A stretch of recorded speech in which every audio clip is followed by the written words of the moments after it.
No, que la historia que me refiere a mi abuelo tiene que ver con los inicios de Barranquilla. Eso fue la calle, la primera calle de Barranquilla, como no existía nada, no existía ni pavimentación ni nada, era tierra. Las personas que venían, por ahí pasaba el ganado, por la calle, por eso se llama calle de las vacas.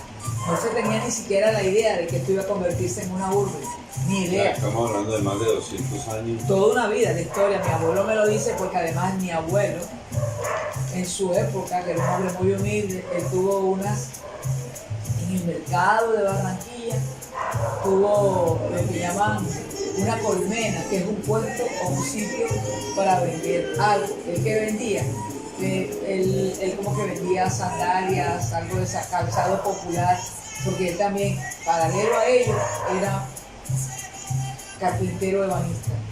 Y él hacía cosas maravillosas con las manos. Pero me refiere el cuento del antes, cuando uno no tenía ni idea que eso existía, porque yo no tenía ni idea de que había sido la historia, y es coincidente cuando uno lo explica la historia de Barranquilla, cómo se configuró Barranquilla. Barranquilla no se configuró en forma ordenada, fueron llegando y nosotros fuimos recibiendo todo. Y después fue que se denominó la calle 30 cuando inicia la nomenclatura. No sé si antes de calle 30 tenía otro, no me recuerdo. Pero en esa época que yo era niña, que me refería a mi abuelo, eso que veníamos caminando de la casa de ellos, que era en la calle 35 con 35, calle San Blas con carrera 35, que era hospital. Él venía hacia la casa de nosotros, que quedaba en la calle 40, entre 36 y 38. Y él venía y veníamos, cuando yo me quedaba en casa de ellos, él me venía caminando, me refería a las historias de Barranquilla y me refería a la historia de quién era Gaitán.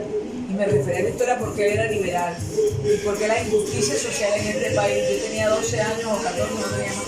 Y mi abuelo me hablaba de todas las historias. Yo amo las historias, la parte verbal, la parte de las historias contadas.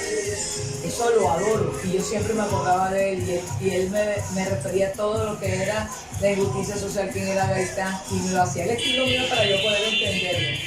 Porque mi papá era un conservador radical, era radical, y entonces él y mi papá tocaban en los puntos de vista políticos, y él me quería meter a mí en la parte de la visión de él de justicia social, y yo no puedo evitar haber heredado toda esa influencia de mi abuelo, de tal manera que yo me quedé con esa visión de la vida. Eso influyó mucho en mí, aterrador, pero es así. Todas las historias de la ciudad, de lo que pasaba, de la política, me las refería a mi estilo porque yo era una joven adolescente.